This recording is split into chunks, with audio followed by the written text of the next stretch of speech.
Maverick been doing some thinking. And you know, said the Cricket West Indies, a.k.a. West Indies Cricket Board, are get to with almost criminal betrayal of West Indies cricket. The players are the easy targets.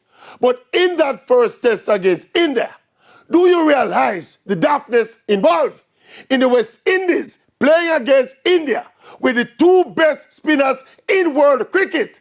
And Cricket West Indies, by some stupid process, put the West Indies to face India on a wicket that was spinning from the first morning of the test match. So when the West Indies gets bowled down by Ashwin and Jadeja in both innings in 2 days, what them did expect?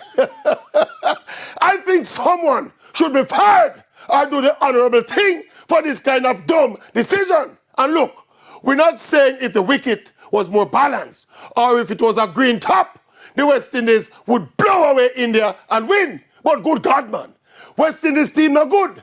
The batsman them cannot bat and the bowler them cannot get an appeal. So why would our very own cricket board set the pitch against a team where they're good?